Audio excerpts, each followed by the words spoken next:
Bonsoir, chers frères et sœurs dans le Seigneur. Je salue tout le monde entier parce que c'est une vidéo. Je sais que cette vidéo, par la grâce du Seigneur, sera vue par tout le monde entier à cause de la situation qui prévaut. Je voudrais saluer donc toutes ces familles endeuillées, dont le cœur est attristé. Je dirais que le Seigneur vous console, qu'il pense les plaies de vos cœurs et qu'il vous fortifie. Et à vous qui êtes dans les hôpitaux, laissez-moi vous dire qu'il y a de l'espoir pour vous. Avec Jésus, il y a de l'espoir. C'est pour vous qu'il a été cloué à la croix. C'est pour vous qu'il est mort. C'est pour vous qu'il a versé son sang.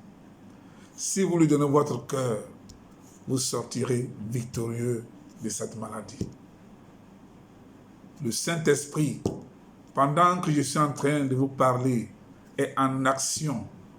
Il va redonner vie à toutes les parties de vos corps qui sont atteints par ce virus. Et au nom de Jésus, vous allez vous en sortir pour que le nom de Dieu soit glorifié. Ayez foi en Dieu. Malgré ce que vous êtes en train de subir, ayez foi en Dieu. Et vous verrez la gloire de Dieu dans votre vie. Que Dieu vous bénisse. Alors ce soir, je voudrais partager une pensée avec vous parce que ces temps-ci, il y a des spéculations partout sur le net.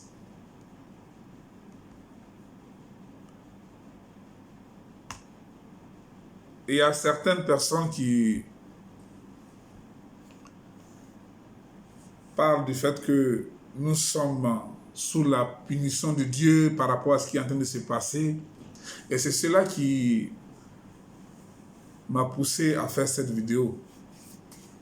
Parce que, sincèrement, à moi, Dieu ne m'a pas dit que c'est une punition. Ce que je sais, en de pareilles circonstances, je dois chercher à m'approcher de Dieu.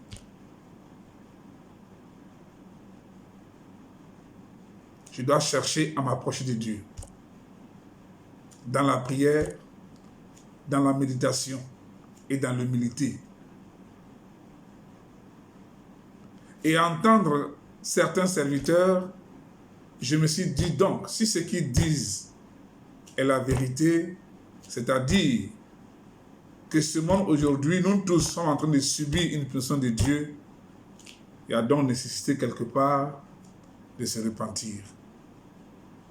Et si nous devons nous repentir, ça veut dire que nous devons entreprendre des réformes pour rétablir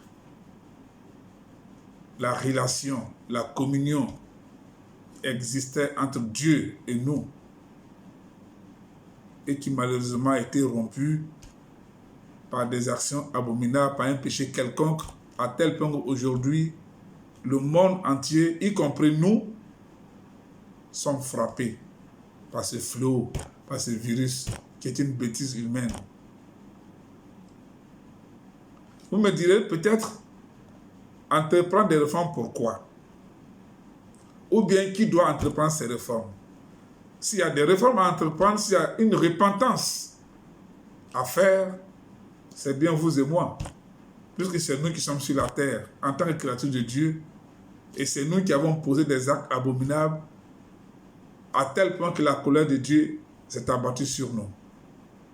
Donc c'est à nous de nous repentir sincèrement pour que Dieu nous pardonne et pour qu'il nous guérisse. Puisque lui-même, il a dit dans sa parole, si le peuple sur qui est invoqué mon nom s'humilie, prie et cherche ma face, s'il abandonne ses mauvaises voies, je lui pardonnerai et je le guérirai.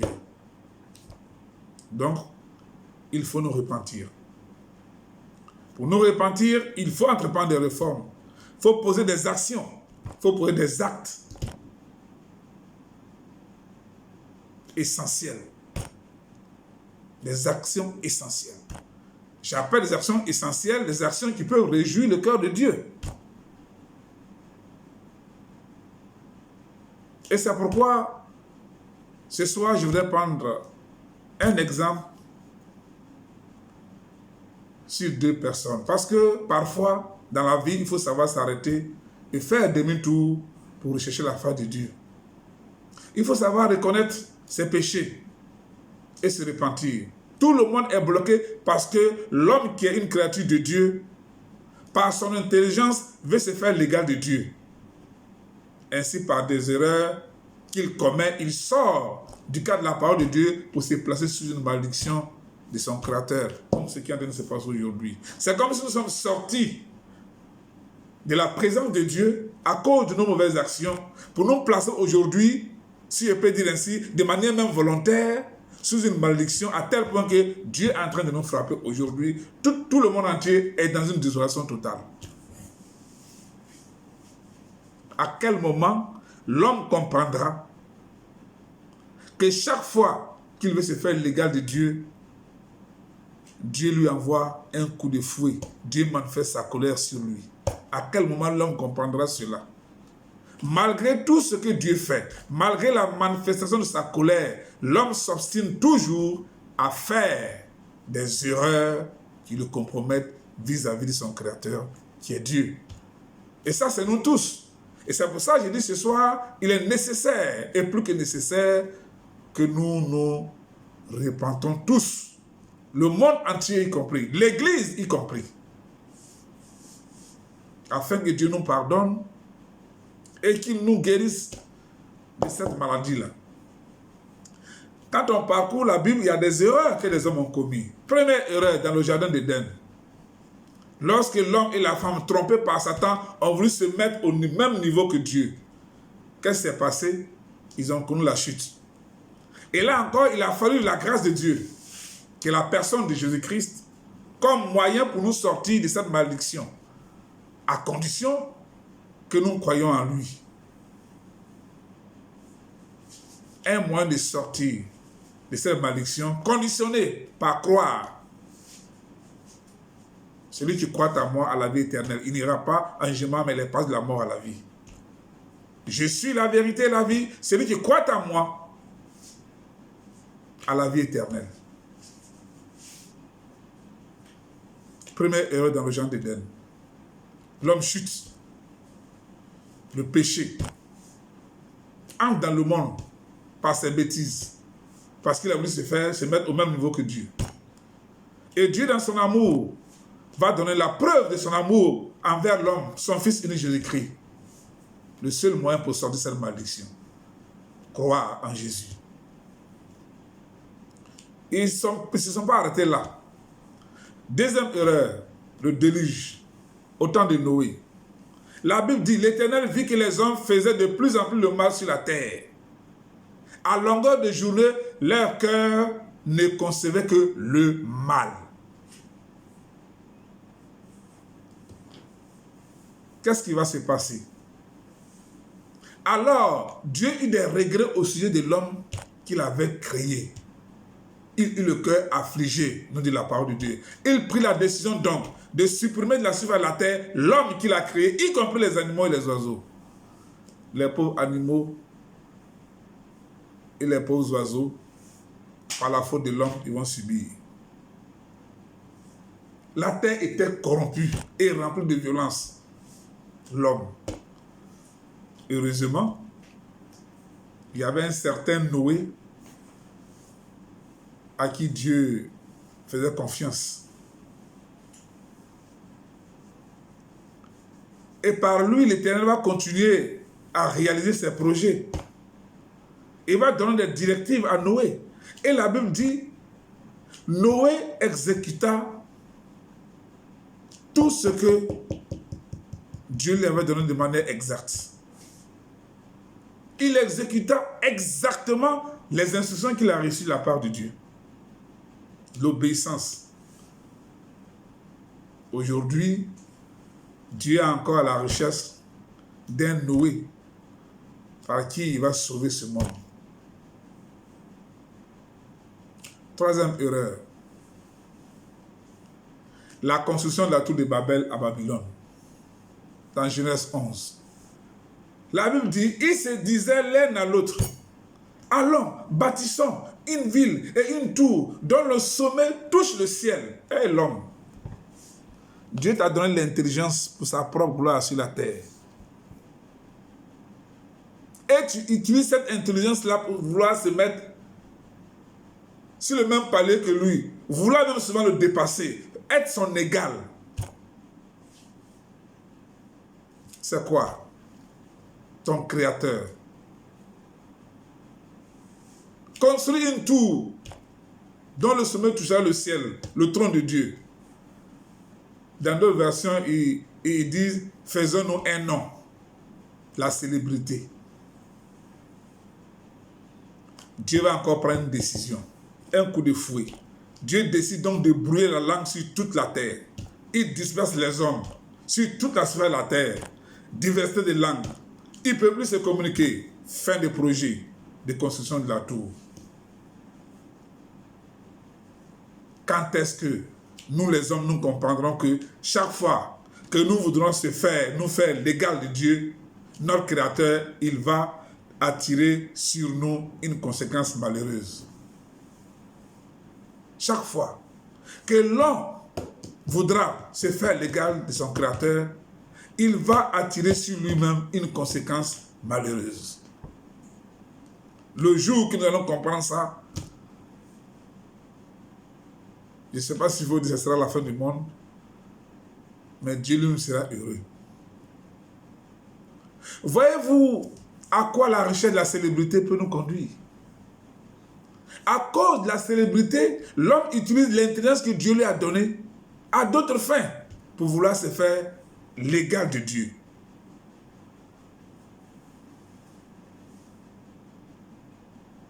L'égal de Dieu. Et aujourd'hui, ce que nous subissons, c'est parce que les gens sont à la recherche d'une célébrité. C'est parce que les gens ont décidé de manière délibérée d'inverser l'ordre divin des choses. Ils vont poser des actions qui aujourd'hui attirent un malheur sur tout le monde entier. Ces actions, il y en a plusieurs. Mais je ne pourrais citer peut-être quelques-uns. Un exemple palpable. Mariage homosexuel pour lesquels Dieu a détruit Sodome et Gomorrhe. Mais malheureusement, cela est aujourd'hui d'actualité et même validé par l'Église de Dieu. Dans l'Église de Dieu, des hommes se marient. Quelle Bible ils utilisent? Est-ce que c'est la même Bible que nous utilisons nous?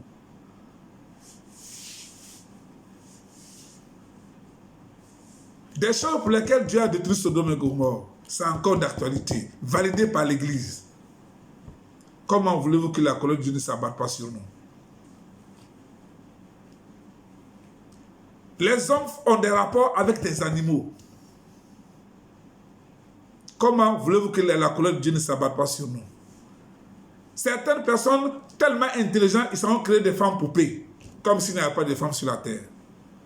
Comment est-ce que vous ne voulez pas que la colère de Dieu s'abatte sur nous? Et quand Dieu lève son doigt, nous gémissons partout. C'est au vu de toutes ces abominations que Dieu a sorti son carton rouge contre le monde entier. Père, il a sifflé. Pourquoi? Parce qu'il y a une faute grave. Et quand il y a une faute, il faut donc procéder à une correction, puis à une réparation. Conformément à la règle qui démontre que nous avons commis la faute pour que les choses reprennent dans les normes. Ça veut dire qu'il y a nécessité donc de repentance et c'est cela qui me pousse ce soir à faire cette vidéo. Il sera donc primordial pour nous, en tant qu'enfants de Dieu, dans le monde entier. Je ne suis pas en train de m'adresser aux frères et sœurs de mon pays. Je m'adresse aux frères et sœurs dans le monde entier, à l'Église toute entière. Parce que l'Église est les responsables de ce qui est en train de se passer aujourd'hui. Si l'Église avait rempli sa mission comme il se devait, je ne pense pas que ce qui est en train de se passer puisse arriver. Mais quand l'Église, qui est censée apporter la lumière pour éclairer ce monde, valide l'homosexualité dans l'église, dans son sein, ça veut dire que le monde a envahi l'église, au lieu que ce soit l'église qui envahisse le monde. Nous sommes responsables de ce qui est en train de se passer. Donc nous avons intérêt, dans le monde entier, de nous repentir sincèrement, entreprendre des réformes dans notre relation avec Dieu, pour rétablir la communion qui est entre Dieu et nous, qui a été rompue par nos bêtises, afin que Dieu nous pardonne et qu'il nous guérisse. C'est cela mon objectif ce soir.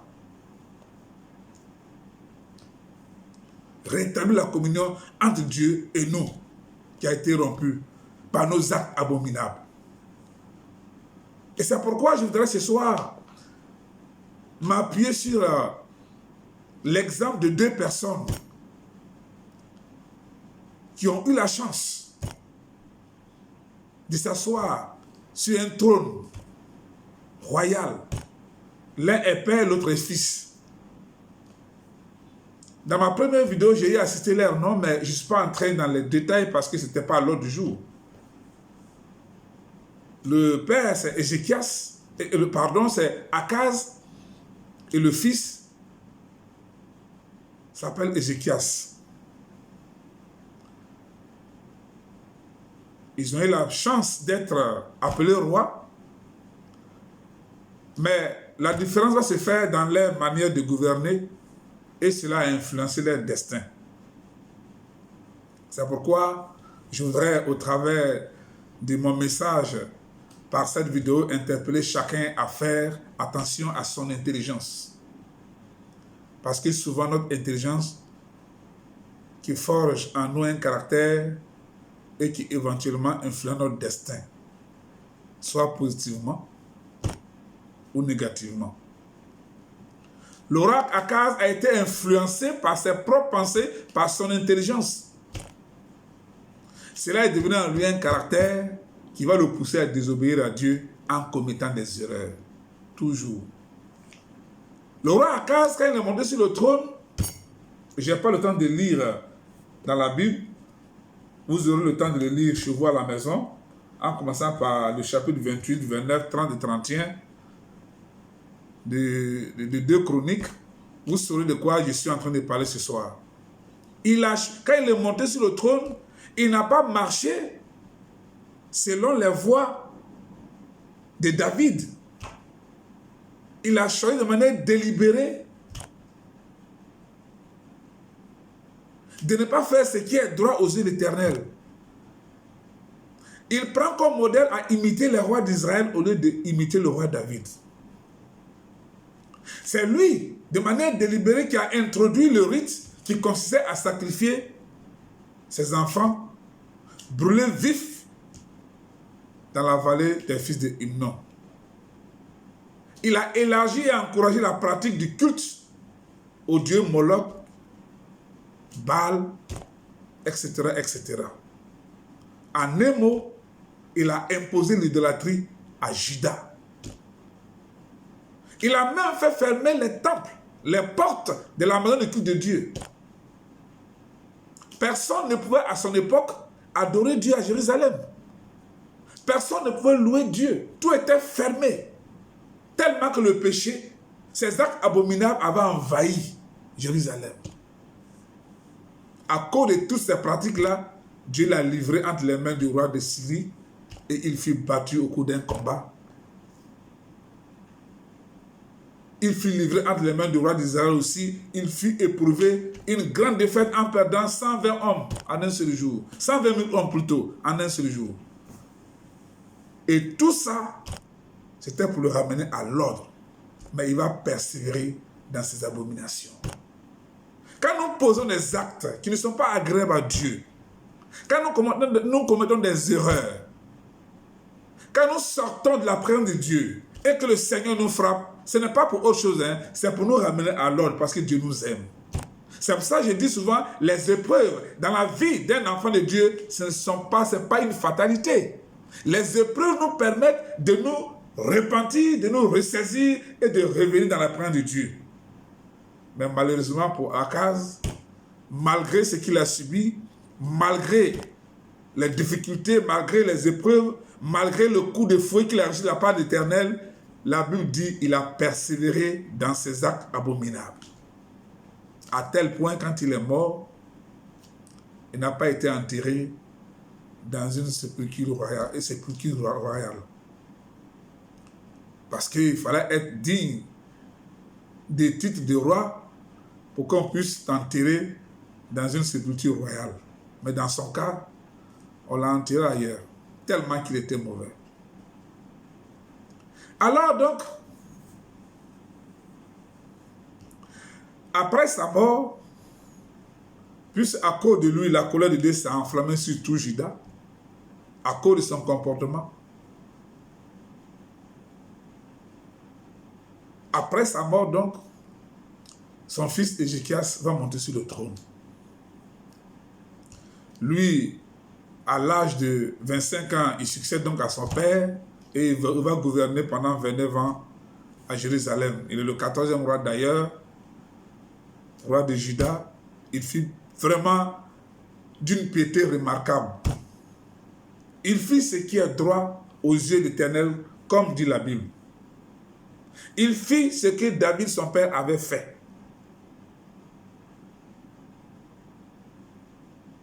Et c'est lui qui va décider d'entreprendre des réformes. C'est dont je vous parle ce soir. D'entreprendre des réformes. Il va convoquer d'abord les sacrificateurs. Il va demander aux sacrificateurs de se sanctifier, eux d'abord. Et ensuite, sanctifier la maison du culte de l'Éternel, où les portes étaient fermées. Les portes étaient barricadées à tel point que personne ne pouvait adorer Dieu. Il va relater tout ce que ses pères avaient fait comme acte abominable.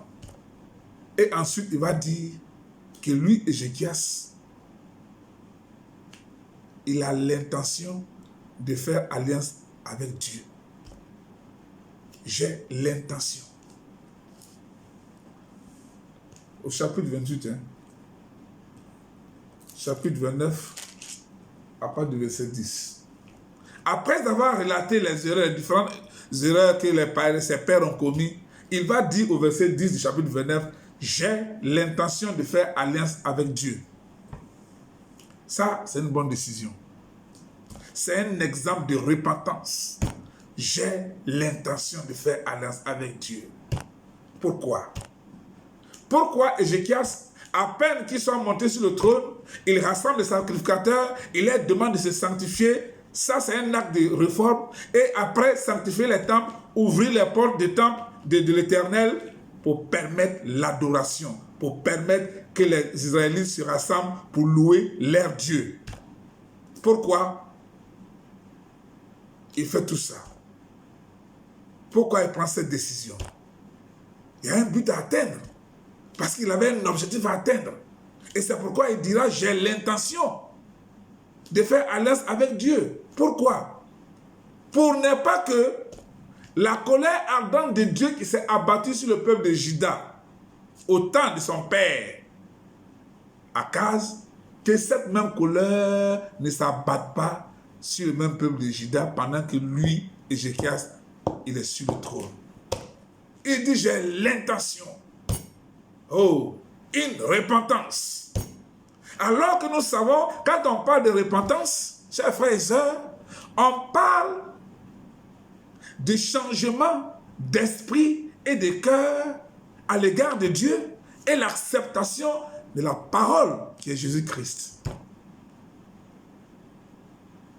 Changement de cœur, changement d'esprit et l'acceptation de la parole qui est Jésus-Christ.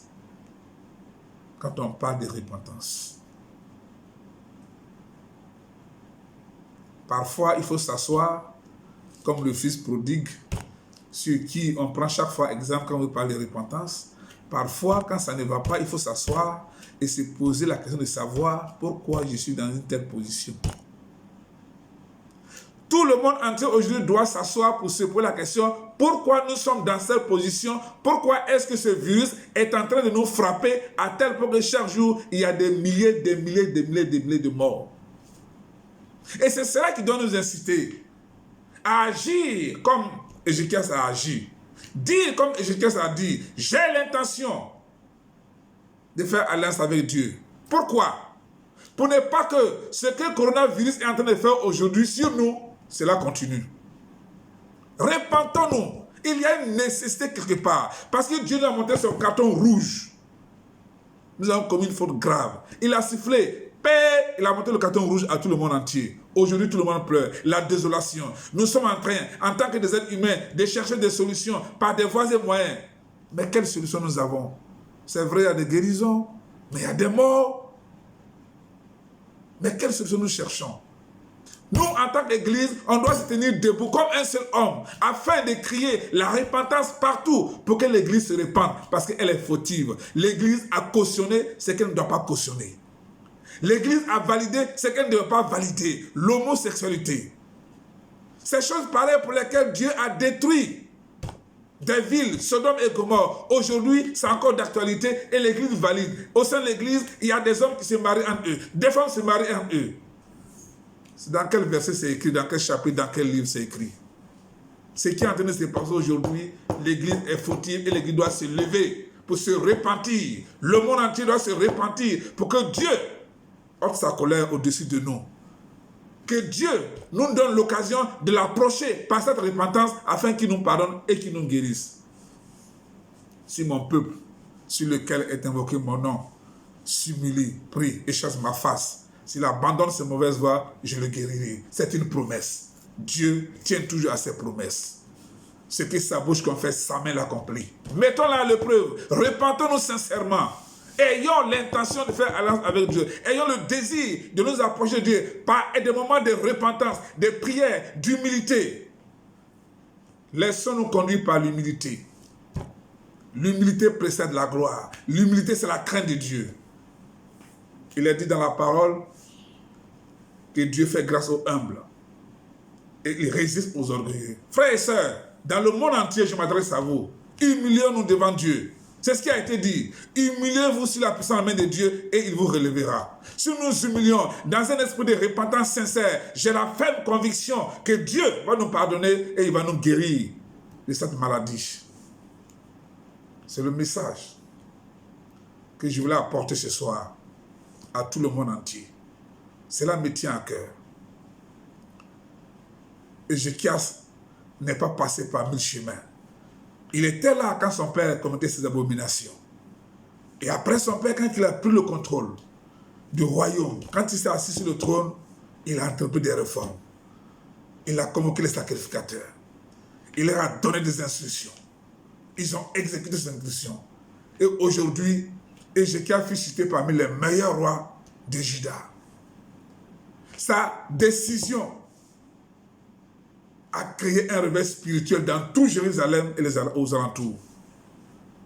Il a rouvert les temples, les églises. Il a réparé les portes. Quand vous lirez à la maison, vous allez comprendre de quoi je parle. Ils ont nettoyé et sanctifié le temple. Ils ont ouvert les portes, ils ont réparé les portes. Ils ont ouvert les portes partout. Et tout le monde venait adorer Dieu de manière libre. Des actions pareilles réjouissent le cœur de Dieu. C'est pour ça que je dis, il a pris une décision essentielle. Il a posé des actions essentielles. Et les actions essentielles, c'est ce que nous devons faire qui puisse réjouir le cœur de Dieu. C'est ce message que je voulais apporter à vous qui êtes des frères et sœurs dans la foi. Si le monde est couché, c'est nous qui devons faire en sorte que ce monde se relève. Et si nous sommes couchés avec ce monde, nous devons faire en sorte que nous tous nous levons dans un esprit d'humilité, de repentance sincère. Reconnaissons notre faute et Dieu va nous pardonner et nous guérira.